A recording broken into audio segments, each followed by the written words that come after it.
Love जिहाद भारत में एक ऐसा मुद्दा है जो हमेशा गर्म रहता है।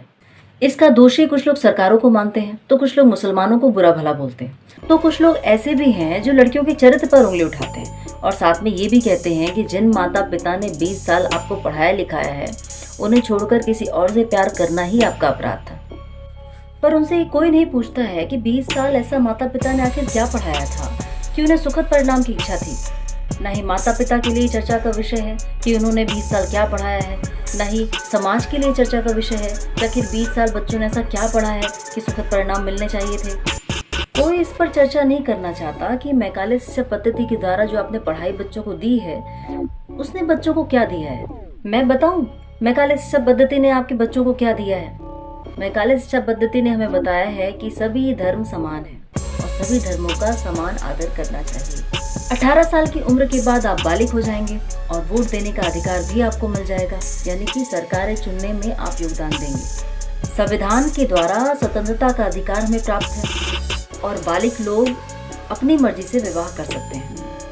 ये सारी बातें मैकाले शिक्षा पद्धति की ही देन है कि जो लोग इस देश में हस्बैंड और वाइफ का चुनाव सही नहीं कर पाते हैं, उन लोगों को इस देश में सरकारें चुनने का अधिकार है और इस बात से किसी को कोई समस्या नहीं है। देश में ऐसी हास्यास्पद स्थिति इसीलिए है क्योंकि यहाँ मैकाले शिक्षा पद्धति आज भी लागू है। ये शिक्षा हमें पूंजीवाद सिखाती है, समाजवाद नहीं। इसीलिए यंग बच्चे ब्रांडेड कपड़े पसंद करते हैं, दादा दादी नहीं। युवा शहर में रहकर जॉब करने को प्राथमिकता देते हैं, गांव जाकर खेती बाड़ी करने को प्राथमिकता नहीं देते। लेकिन आजादी के पहले के समय की समीक्षा करें तो दिखेगा कि कैसे झांसी की रानी लक्ष्मीबाई, अवंतीबाई, रानी दुर्गावती ठीक कम उम्र में आजादी के लिए संघर्ष करते हुए शहीद हो गईं। आखिर ऐसी कौन सी शिक्षा प्राप्त थी इन्हें। मैकाले शिक्षा पद्धति तो तब लागू नहीं थी।